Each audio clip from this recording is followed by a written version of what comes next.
deixa marcas fatais. Não há esperança de vida naqueles que não amam a Deus. Não há esperança de um mundo de paz se o homem deixa Deus para trás. A esperança é Jesus, Ele é o caminho. A esperança é Jesus, nossa luz entre espinhos. A esperança é Jesus, segurança de salvação, onde o mundo pode achar solução. A esperança é Jesus.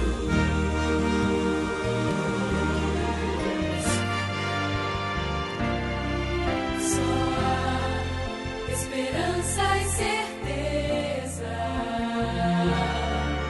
naquele que é vencedor. Só há esperança no nome de Deus para um povo que não tem mais amor. A esperança é Jesus, Ele é o caminho. A esperança é Jesus, nossa luz entre espinhos. A esperança é Jesus, segurança de salvação, onde o mundo pode achar solução. A esperança é Jesus.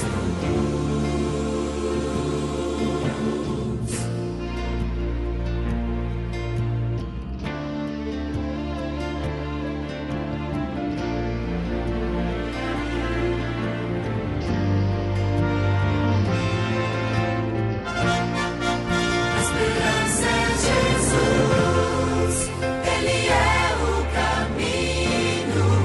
A esperança é Jesus, nossa luz entre espinhos. A esperança é Jesus, segurança de salvação, onde o mundo pode achar solução. A esperança é Jesus.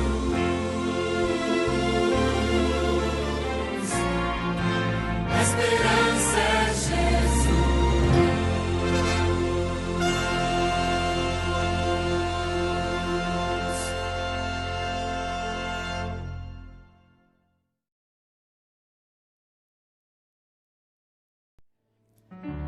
Cada dia posso ver, perceber em seu olhar as pessoas tão vazias, cheias de pesar,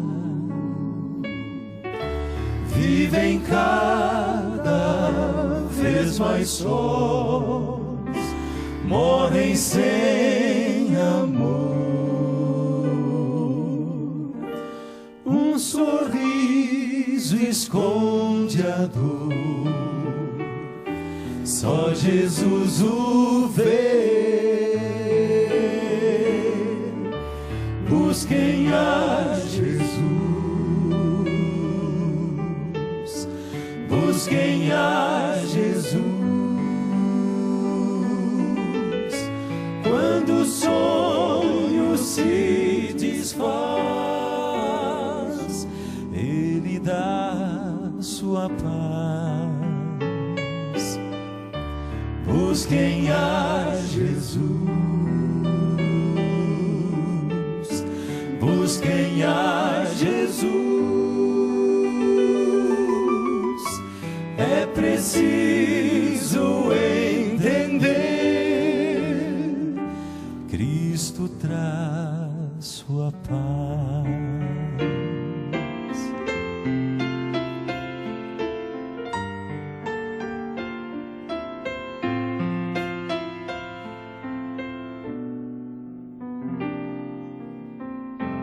Sua luz Jesus me dá, e Ele espera que eu vá ajudar a quem quiser nova vida encontrar,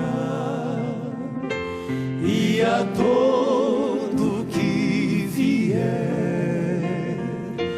muita paz buscar.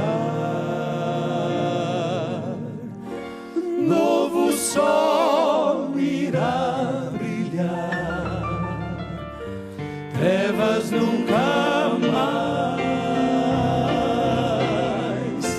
Busquem a Jesus, busquem a Jesus.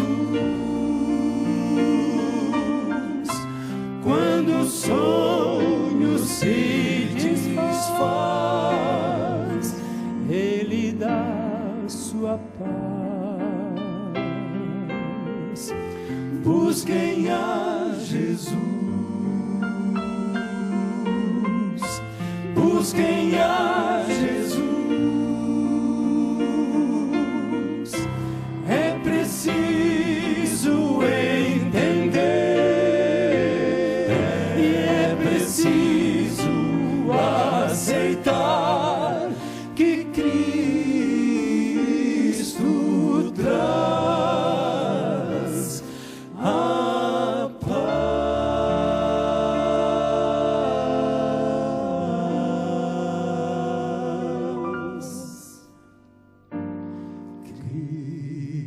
Cristo traz a paz.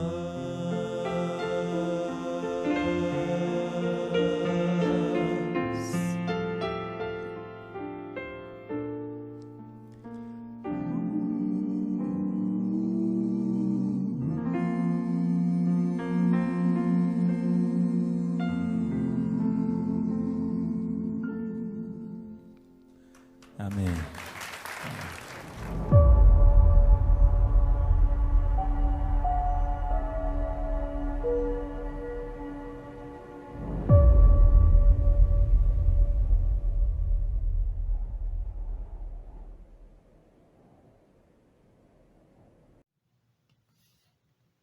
Boa noite a todos. Mais uma vez é um privilégio poder estar junto com vocês nesses 10 dias de oração. Lembrando que hoje é o 6º dia do nosso estudo, é o 6º dia da nossa semana de oração. E nós estamos estudando esse manual aqui. Primeiro Deus, o fim, a preparação para a vitória. Se você não tem esse manual físico, entre no nosso link, no nosso site, procure o site de uma igreja adventista e lá você vai encontrar ele virtualmente. Hoje nós vamos estudar sobre a esperança segura.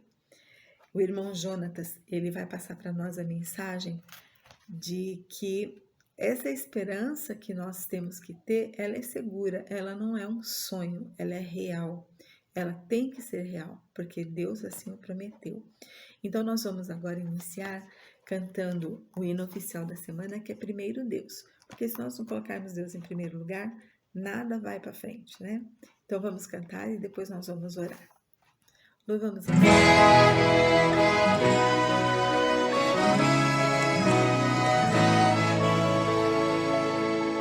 Antes do nascer do sol eu venho a ti, para um novo dia contigo começar. Sempre estás a me esperar e me ofereces teu poder e amor, e como servo me entrego ao meu Senhor. Primeiro Deus na minha vida, primeiro Deus no meu lar, primeiro Deus no meu agir, primeiro Deus no meu falar.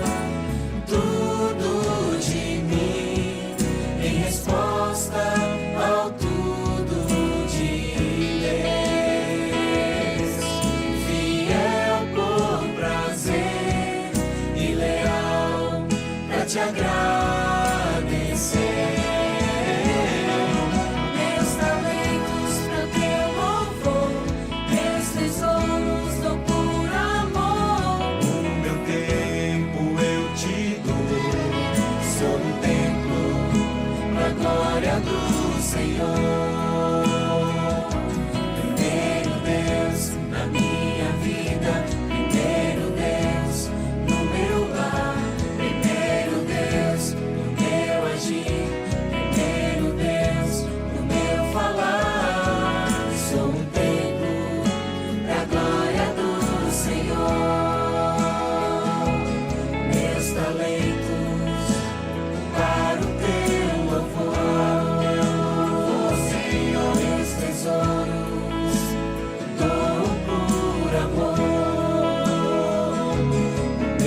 Oremos ao Senhor. Grandioso Deus e Pai, mais uma vez na Tua presença, nós queremos pedir que abençoe a todos que nos acompanham, a todos os nossos irmãos da Igreja do Jardim Maria Elmira e também a todos que nos acompanham pelas redes sociais. Que o Senhor venha derramar ricas bênçãos sobre cada família, sobre cada filho Teu que está sedento pela Tua palavra, que está confiante de que a Tua palavra é fiel e verdadeira. E nós temos a plena certeza de que muito em breve o Senhor cumprirá cada promessa feita na Tua palavra. Fica conosco, nos orienta, nos protege, nos abençoa e abre as nossas mentes e coração para que nós possamos atentar às Tuas palavras e guardar em nossos corações para que nós possamos usá-las quando for necessário. Nós te agradecemos e pedimos, ilumina o irmão Jonatas, que vai repartir o pão da vida conosco. É o que te peço e agradeço em nome de Jesus. Amém. Vamos acompanhar então o irmão Jonatas.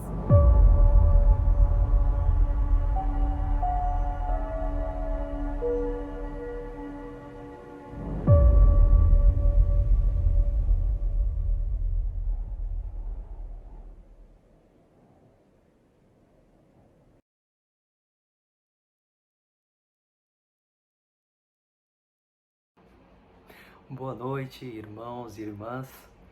É muito prazeroso para mim estar aqui para compartilhar um pouco mais da Palavra de Deus.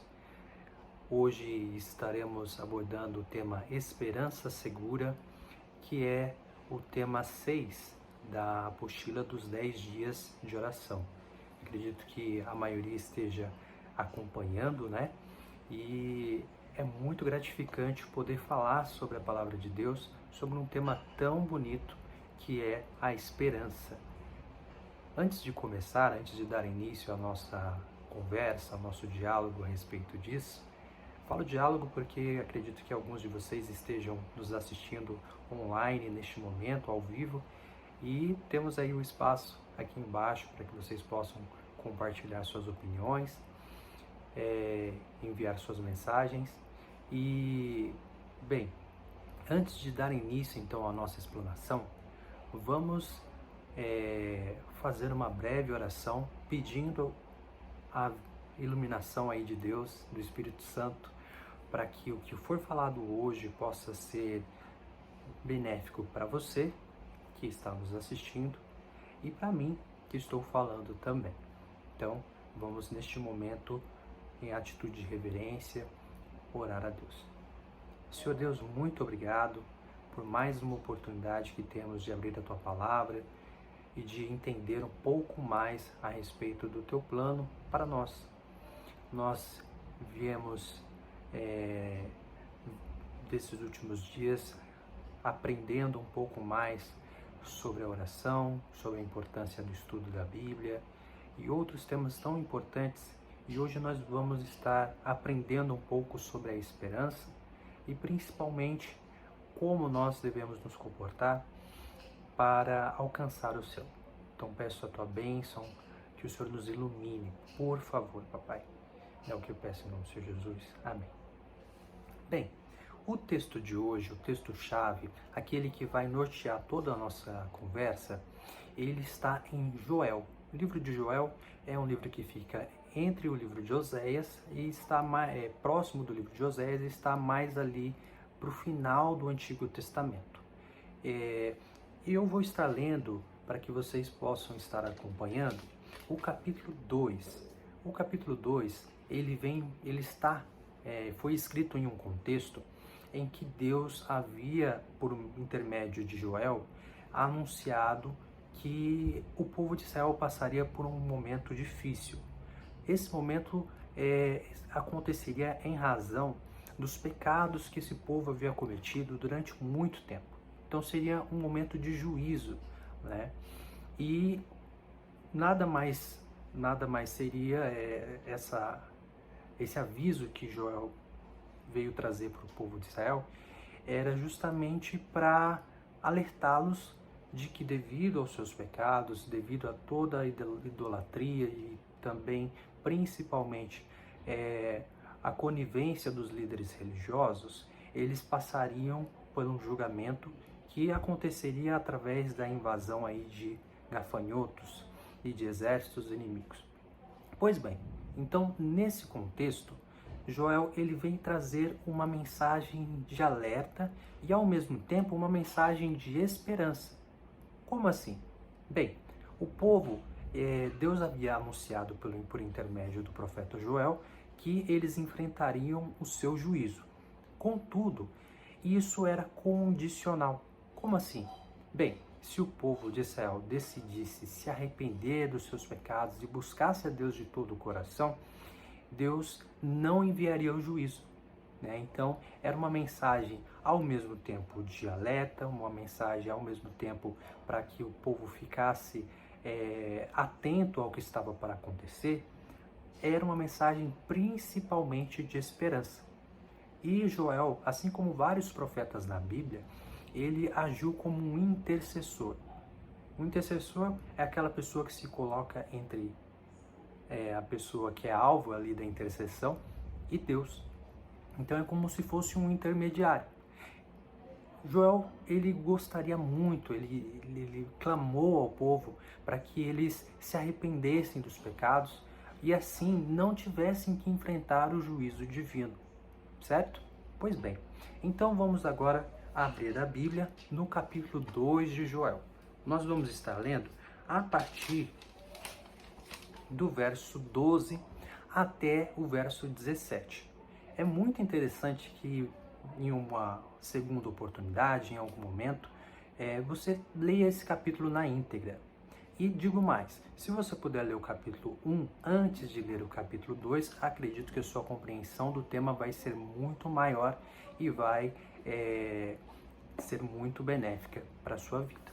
Então comecemos. Eu estou lendo na tradução A Mensagem, porque é uma tradução na linguagem contemporânea, para poder tornar um pouco mais acessível a compreensão do texto. Porém, você pode utilizar a linguagem que for mais interessante, tá bom? Que você tiver mais familiaridade e principalmente que você gostar de utilizar. Então, vou começar aqui a partir do verso 12, que diz o seguinte. Aqui, o título deste tópico é Mudem Sua Vida, né, no capítulo 2, e começa da seguinte forma. Mas tem uma coisa, ainda não é tarde demais. Mensagem pessoal do Eterno. Voltem para mim, mas façam isso com seriedade. Venham com jejum e choro, arrependidos pelos seus pecados. Mudem sua vida, não só sua roupa. Voltem para o Eterno, o seu Deus. E aqui está a razão. Deus é bondoso e misericordioso. Ele respira fundo, tolera muita coisa. Esse Deus tão paciente, exagerado no amor, sempre disposto a cancelar a catástrofe, quem sabe ele o faça agora? Talvez mude e mostre compaixão. Talvez, depois de tudo dito e feito, haja muitas e generosas ofertas para o Eterno. Toquem a trombeta de chifre de carneiro em Sião. Anunciem um dia de arrependimento, um dia de jejum sagrado. Conclamem uma reunião pública. Levem todos para lá. Consagrem a congregação. Os anciãos não podem faltar. E tragam também as crianças, até os bebês de peito, até homens e mulheres na lua de mel. Interrompam-nos e tragam todos. Entre a entrada do santuário e o altar, que os sacerdotes, os servos do Eterno, chorem lágrimas de arrependimento. Que eles clamem assim: tem misericórdia ao Eterno do teu povo. Não abandones tua herança, não deixes que os pagãos nos derrotem, dominem e zombem. Onde está o Deus deles? Pois bem, essa era a mensagem que Joel tinha para o povo de Israel naquele momento. É como se Joel estivesse dizendo: olha, Deus, ele é muito bom. Apesar de ter dito que ele vai trazer destruição, se a gente se arrepender, nós ainda temos chance de não enfrentar esse juízo. E o interessante é justamente o que ele disse no verso 13, onde ele fala: rasguem o seu coração, não as suas vestes. Pois bem, vou fazer uma pequena digressão e falar a respeito de George Whitefield. Esse pastor anglicano foi muito conhecido por pregar ao ar livre. Ele era conhecido como o príncipe dos pregadores ao ar livre, e ele vivia na Grã-Bretanha. Porém, a sua mensagem foi pregada por toda a Europa durante o século XVIII. Ele foi responsável por um movimento religioso chamado Grande Despertar. E, durante o seu ministério, ele tinha um hábito de, toda vez que ele precisava se hospedar na casa de uma pessoa, de uma família, um pouco antes de ir embora, ele procurava conversar com cada um dos membros da família e perguntar como estava a vida espiritual deles, de uma forma aí de amizade, mas também de conselho. Então ele procurava cada uma dessas pessoas para poder entender como elas estavam vivendo espiritualmente e de alguma forma ajudá-las, porque o grande desejo, o grande sonho dele é que todos pudessem se arrepender e ir para o céu. Pois bem, esse pastor, em um determinado momento, precisou se hospedar na casa de um coronel. O coronel e sua família eram pessoas muito hospitaleiras, amigáveis, e eles o receberam tão bem que ele acabou se sentindo constrangido. Como assim? Ele ficou com um certo receio de falar de Deus para eles.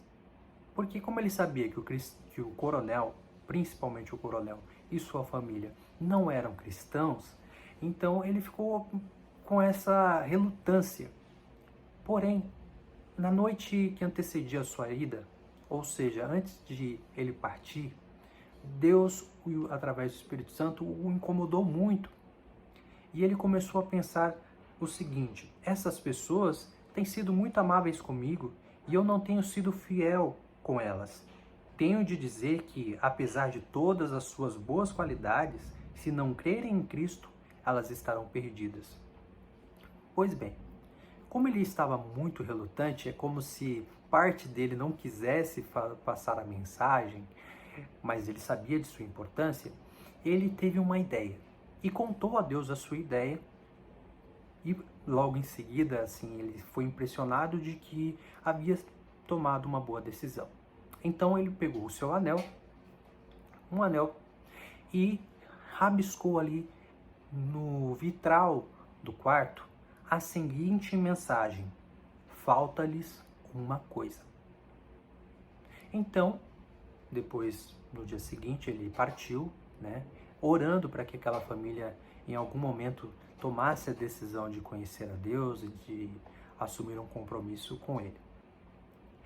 Nesse dia, logo após a sua saída, a esposa do coronel, que era muito admiradora do pastor Whitefield, ela pensou: vou até o quarto de hóspedes, pois quero ver o lugar em que o homem de Deus ficou.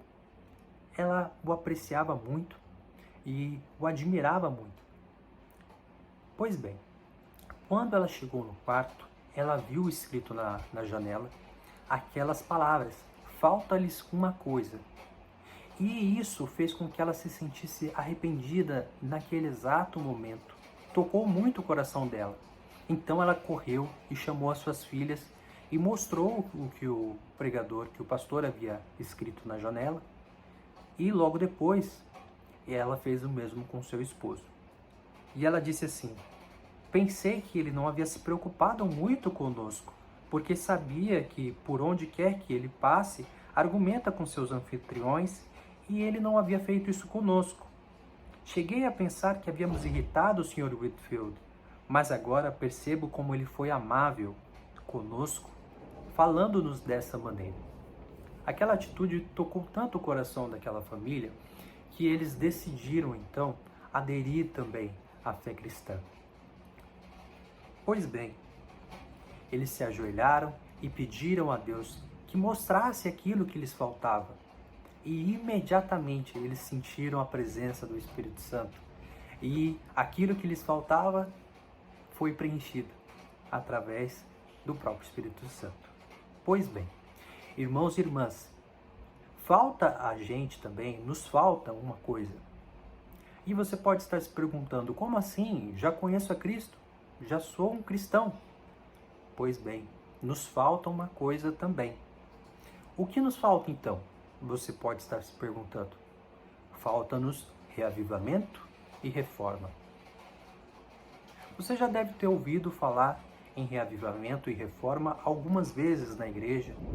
Talvez tenha lido a respeito disso, mas eu gostaria de explicar de uma maneira didática que foi me apresentada e que pode, talvez, para aquelas pessoas que nunca ouviram falar de reavivamento e reforma, ser prático e fácil de ser entendido. Pois bem, o reavivamento, ele é uma mudança que acontece no interior, é uma mudança interna. Enquanto que a reforma é uma mudança que acontece no exterior, uma mudança externa, que pode ser vista pelas outras pessoas. Ellen White ele escreve o seguinte: toda transformação duradoura de vida precisa desses dois aspectos, o reavivamento e a reforma. Será que realmente nós precisamos do reavivamento e da reforma? Voltando então ao início do nosso tema, nós lemos no livro de Joel que as bases para aquela reforma, aquele reavivamento, estavam justamente no verso 13 que eu destaquei: rasguem o coração. Poxa, assim, você pode estar se perguntando, como assim rasgar o coração? Na linguagem que eu li, dizia, mudem o coração. É que, para o povo de Israel, havia o hábito de que quando uma pessoa ficava muito entristecida, essa pessoa rasgava a sua roupa. É por isso que o texto, em algumas linguagens e algumas traduções, diz, rasguem o seu coração, não as suas roupas. Então, quando uma pessoa se arrependia e ela queria demonstrar esse arrependimento, essa pessoa rasgava a sua roupa. E essa demonstração pública de roupas rasgadas era uma forma de que as outras pessoas notassem, de que as outras pessoas percebessem que aquela pessoa havia se arrependido dos seus pecados ou de alguma atitude. Porém, o profeta Joel fez questão de frisar que o arrependimento genuíno, que era aquele que ele estava pedindo para que o povo tivesse, ele deveria ser interno. Ou seja, ele não pediu para o povo rasgar as suas roupas, ele pediu para o povo rasgar o coração, para que o povo mudasse o seu coração, mudasse de vida. O pensamento de Joel era mais ou menos o seguinte: como era possível a exibição de tais sinais exteriores de tristeza sem qualquer sentimento real, íntimo? Foi ordenado às pessoas que, ao invés das roupas, elas rasgassem o coração. Então, quando a gente fala de reavivamento, nós estamos falando de mudança interna.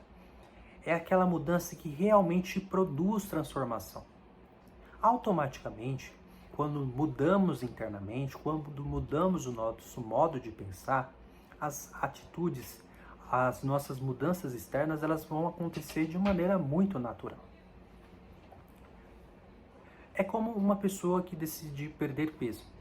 Se ela simplesmente começa a diminuir a quantidade de comida, a quantidade de bebida, simplesmente faz isso sem encontrar nisso um sentido, dificilmente essa dieta vai fazer efeito, porque em algum momento a pessoa vai abandonar a dieta.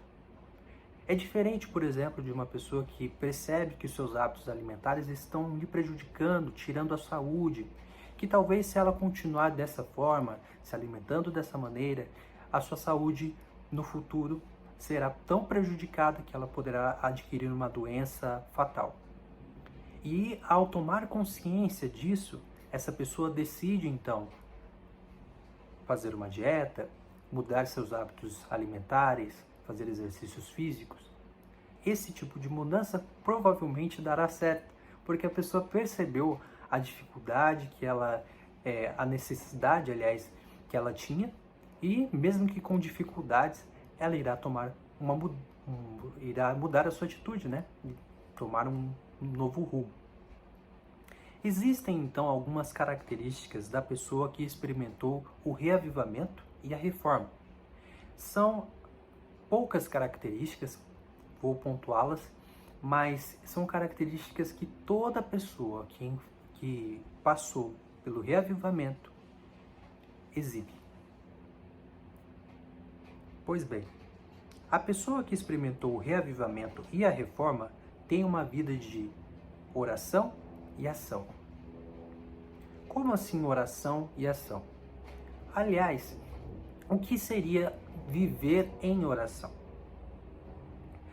No tempo do fim, que são os dias atuais, pouco antes da volta de Jesus, a Bíblia ela nos diz, através do livro de Apocalipse e de outras profecias, que existirá um movimento chamado de alto clamor.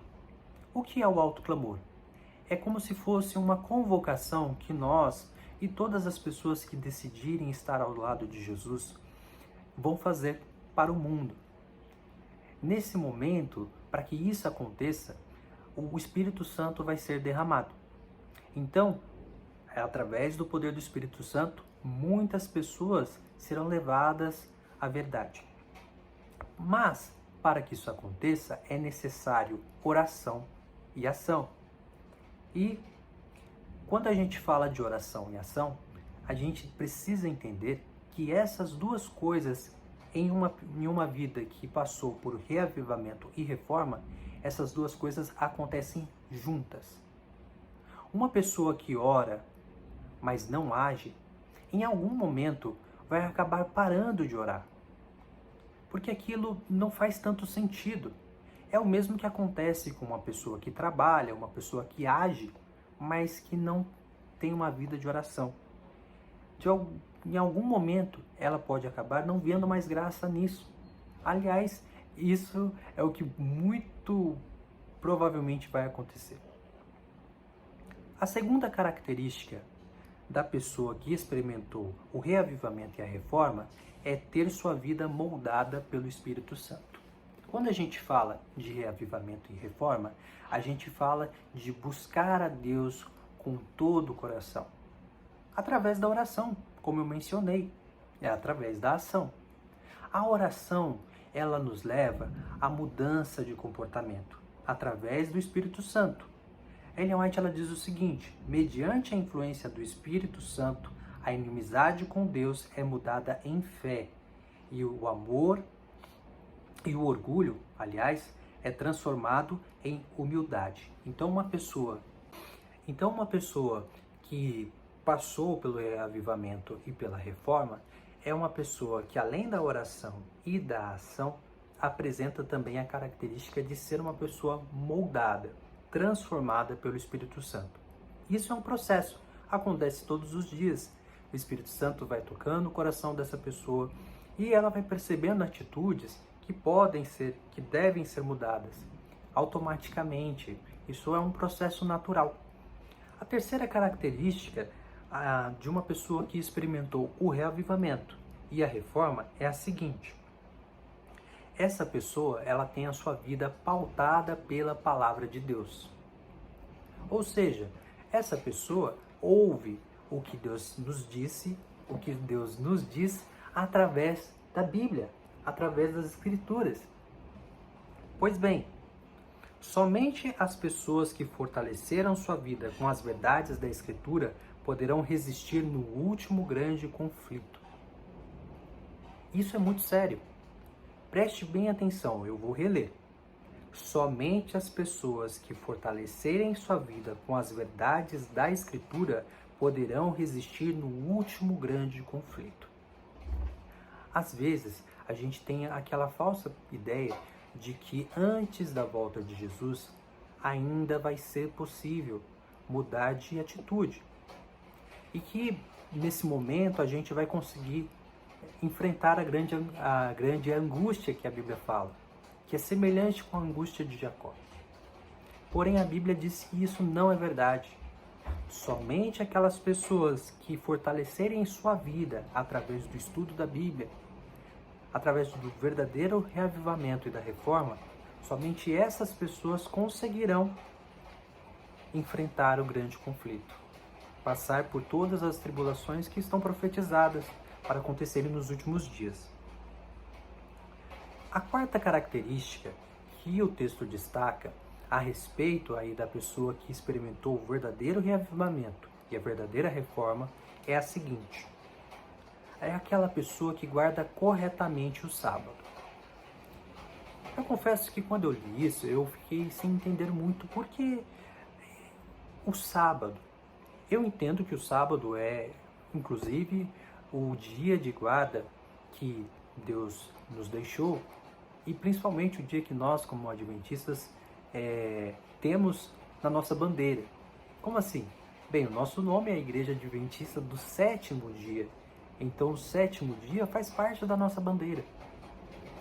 Mas a minha dúvida foi por que frisar o sábado, sendo que nós guardamos os outros mandamentos, nós pregamos os outros mandamentos também. A Bíblia ela é muito clara ao explicar que o sábado é um dia de deleitosa comunhão com Deus. Mas não só com Deus, é um dia de comunhão com as outras pessoas também. Pois bem, uma vida de reavivamento e reforma, ela só faz sentido se existe comunhão com o próximo, se existe uma vida de atitude, de mudança. E esse tipo de atitude, esse tipo de mudança vai em algum momento afetar de maneira positiva o próximo. O sábado é esse momento que Deus escolheu para que nós possamos não somente experimentar um período de descanso, mas também um período de comunhão. Comunhão com Ele, através da Bíblia, através do estudo da palavra, mas também comunhão com os nossos irmãos, ou com aquelas pessoas que ainda não estão ao nosso lado, mas também são nossos irmãos, e que ainda não decidiram se tornar cristãs. O sábado é uma celebração dos atos criadores de Deus, mas também é uma celebração dos atos redentores de Deus. No sábado a gente não somente comemora a criação, mas a gente também comemora antecipadamente a nossa redenção. Então, por isso, esse é um elemento que mostra que uma pessoa é realmente reavivada, e ela passou pelo reavivamento e também pela reforma.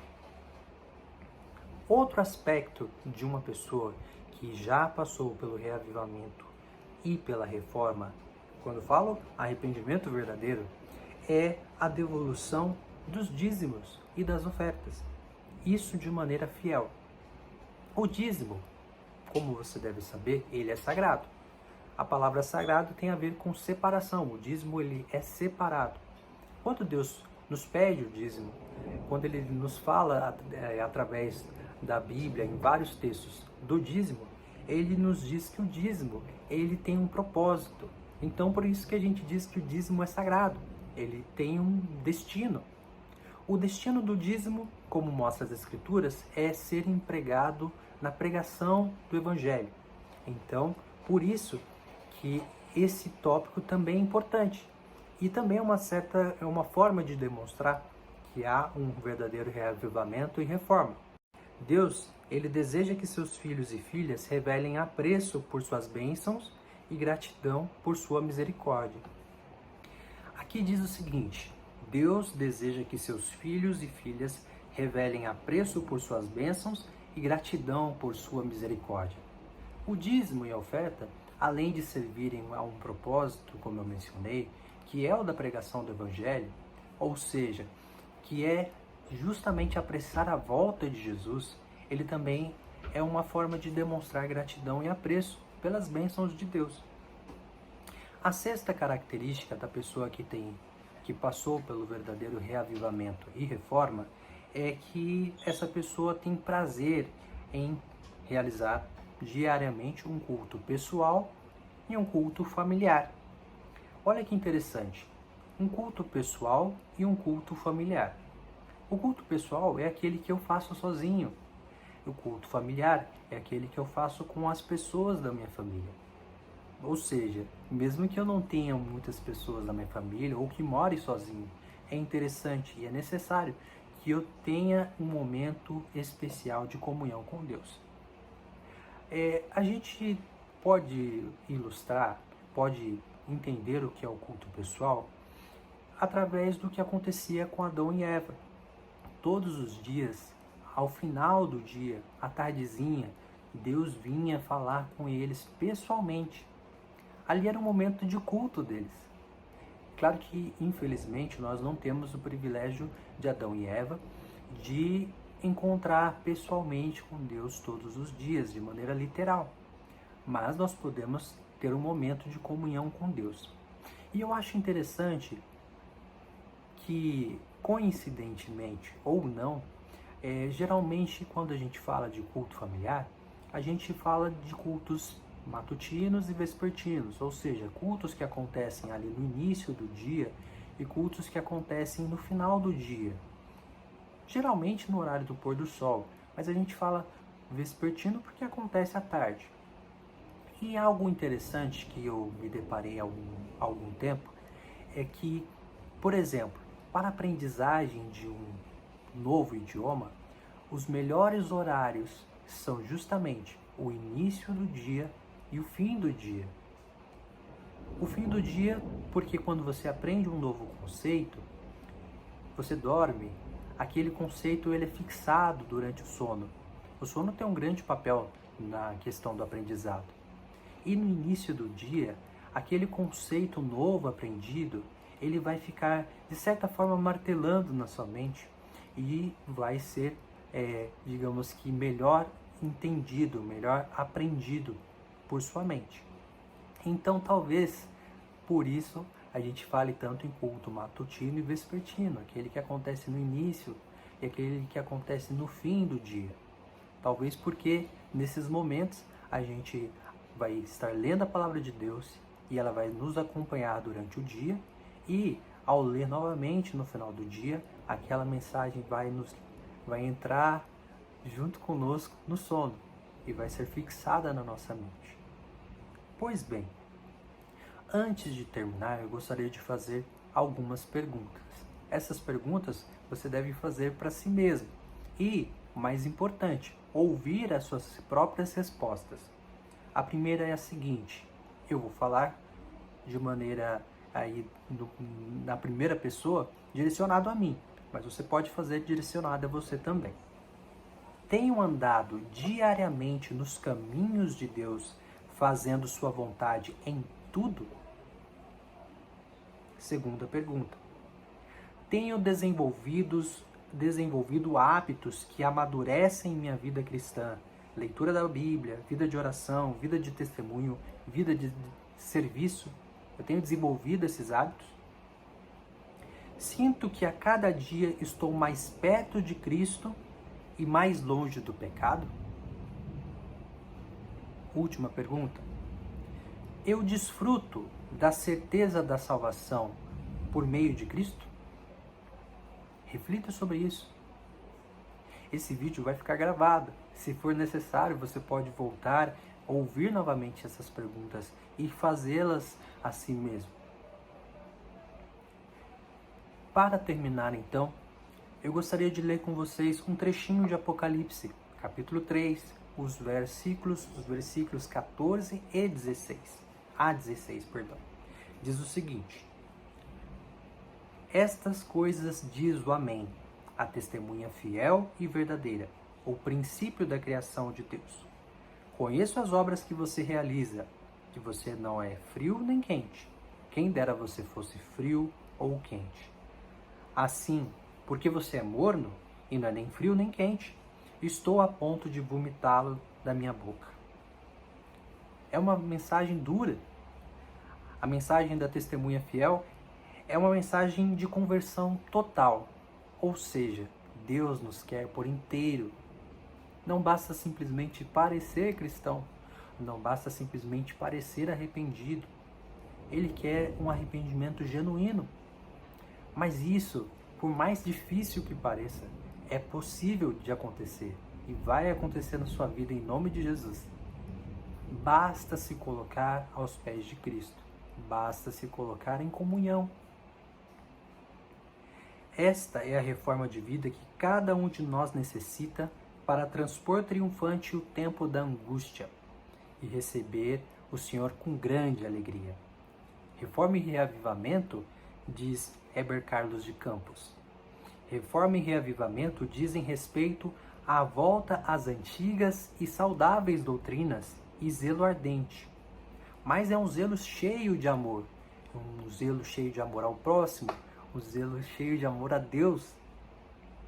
Não é exatamente isso que nós precisamos? Oremos.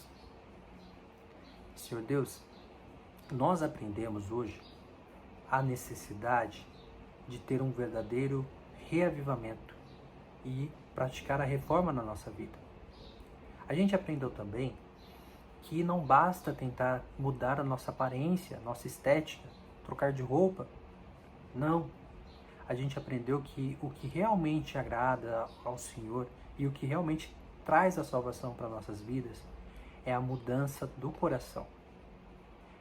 É muito fácil para a gente falar sobre isso, é muito fácil a gente entender de maneira teológica, mas o que a gente pede para o Senhor neste momento, nesta oração, é que o Senhor faça isso acontecer nas nossas vidas. A gente realmente quer mudar de vida. Então, neste momento, Pai, eu peço que cada pessoa que está assistindo, cada pessoa que ouviu esta palavra, se decida também a ter uma mudança verdadeira. Nos ajude, Papai. É o que eu peço, em nome do Senhor Jesus. Amém. Gente, vamos continuar tendo esse mesmo encontro com outras pessoas apresentando nos próximos dias. Então, se eu fosse você, já correria, me inscreveria no canal e ativaria o sininho. Assim você pode ser avisado dos próximos cultos.